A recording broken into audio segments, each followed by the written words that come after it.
A little while back, we tried out putting a bandana on top of the batter head of our snare, but underneath the rim so that it could hold it down and keep it tight with that. Now we're putting that on the rest of the entire kit.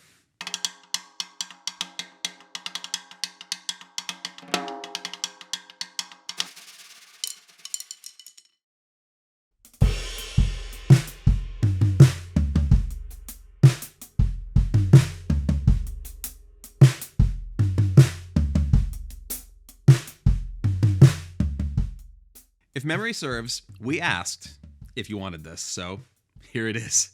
The entire kit festooned with bandanas, going after thumpy, dull, vintage, 70s, dare I say yacht rock kind of drum sound. For anybody keeping close tabs, we now have custom name brand bandanas for the whole kit. These are available in our merch store, link below.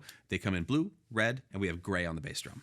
If you haven't watched the previous video that focuses on the snare drum, go back and check that out. Make sure you look at that because there's a lot more of a deep dive about the snare specifically on there and exactly how it behaved through some different tunings. Today, let's hear how these sound at a pretty low tuning.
They are doing exactly what we thought they were going to do. Now, a little thing to note here is that when you muffle the batter to this degree, especially on the toms, you're going to hear a lot of overtones coming off of the resonant side of the drums. So to alleviate that today, we just applied a couple of small pieces of gaff tape to the bottom of the rack tom and the floor tom. When you use this method to control the sound of the drums, the exact tuning of each of the lugs becomes a little bit trickier to hear and also becomes a little bit less important because so much of the overtone of the drum is squashed and we're really mostly getting fundamental, which both makes it a little bit easier to tune insofar as that you don't have to stress about them being perfect, and also it allows us to get these very low sounds that still project and are punchy without having a ton of wild overtones. With the bass drum in particular, we chose to not put a pillow in it for this particular tuning, to just have it be wide open and essentially the same setup as the rest of the kit. This means for us that it is woofy, it doesn't have a ton of attack, and it can also blend into the sound of the toms a little bit and lose some of its focus. So you do have to be a little bit careful when you use this exact setup with the bass drum that it doesn't start to become the sound of the toms in a very tom-heavy groove.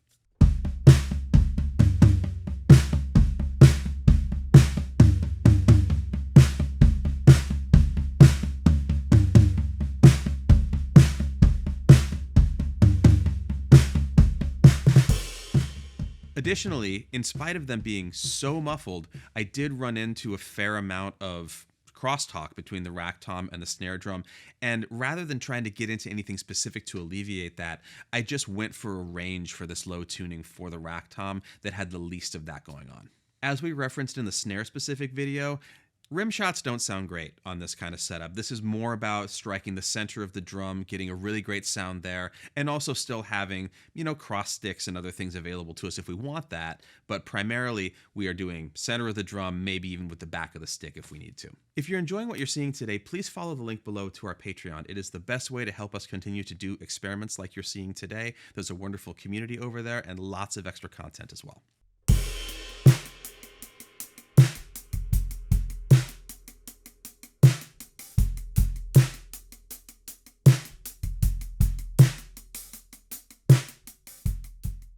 Now let's take this up to what for this setup is more of a medium-high tuning and see how that behaves.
For this tuning, I raised the batters and resos on both of the toms, and I did not change the reso on the snare, I just raised the batter. For the bass drum, we didn't change the tuning at all and instead opted for putting a pillow inside of it to get us a more punchy sound rather than tuning it up and risk possibly losing some of the low end.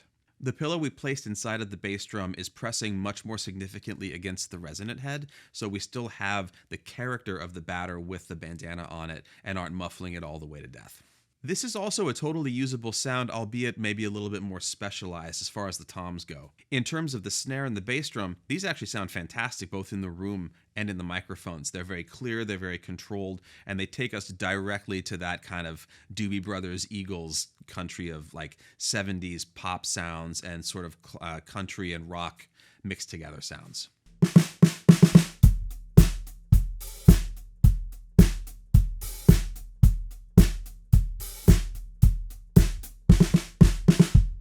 One of the things that I noticed after we set these drums up today is that they behave very well through the dynamic range, but they have a much lower volume ceiling before you're not going to get any more power out of them. Because the resonance is stifled, hitting them as hard as I can doesn't actually get me much more than hitting them at a medium level. So there's no sense in beating the heck out of them and possibly, scratching up or wrecking the bandanas in the process. The cool thing about this too is that since we don't have a lot of overtones, if we choose to close mic everything or are going for a very tight, very separated sound, we don't have to hit very hard. We can hit gently and have everything feel and sound very compartmentalized. Now, tuned up this high, playing sparse things feels extra sparse. So for me, if I was using this kind of sound, I would probably be putting it in the context of something that used more notes, had a little more density, or possibly backing up music that was insanely dense and had a lot of stuff going on where I don't want to take up too much space, especially in the low end.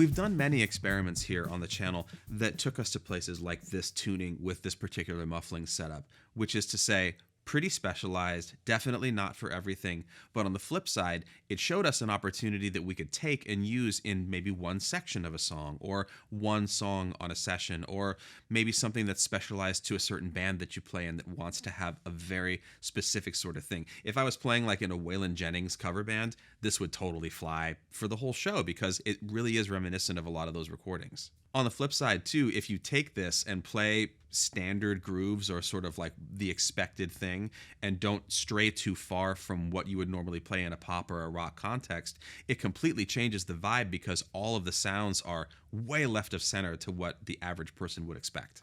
In addition to an overall lowering of the volume ceiling of the whole kit at any dynamic, we're also getting a lot more control of the whole kit and an overall just mellower sound with not a lot of crispy articulation on the heads because we're striking cloth instead of plastic. It's fair to say that this is one of the reasons why this was commonplace in the past. If you're recording everybody in one room or if you just need to have the drums be more controlled, this is a really quick way to get there that's very inexpensive and you can do on the fly. This also means that if you want to reference times or recordings like that that sound like this, you can do the exact same thing they did. There's no magic or mystery about it. It's just bandanas or t-shirts or whatever you have.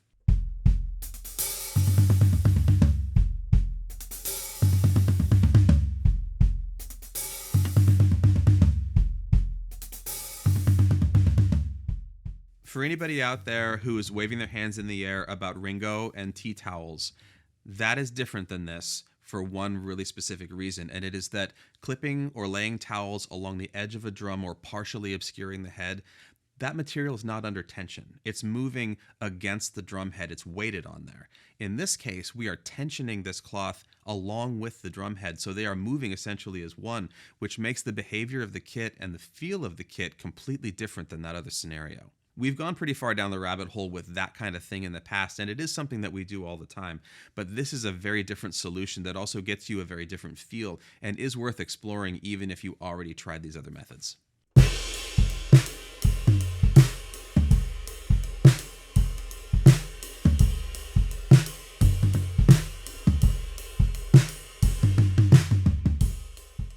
Our end result in experimenting today brought both of us here to the feeling that the bass drum sound from the second setup with the pillow was a little more usable than the wide open one, but we also prefer the first snare sound and the first tom sound because with this method, lower tunings really speak beautifully and give you a little bit more dynamic response out of the drum without choking the whole thing out. This is exactly why it's worth it to experiment, whether on your own or following any of the things that we've done here. You're going to find things along the way that are exciting to you personally, and that's what can take you into a place with the drum set that is just yours and that gives you a voice and makes you excited to share that voice with anybody you play with. This method is also reminiscent of something we've done a lot over the years, which is utilizing felt strips on the bass drum to calm down super resonant heads and get a tighter sound. This is a lot more material, taking up a lot more space, obviously, but you could cut up material and do the same strip thing on toms or snare drums or anything you want to. It doesn't have to be limited to bass drums. Try all of it and see what works for what you're trying to do.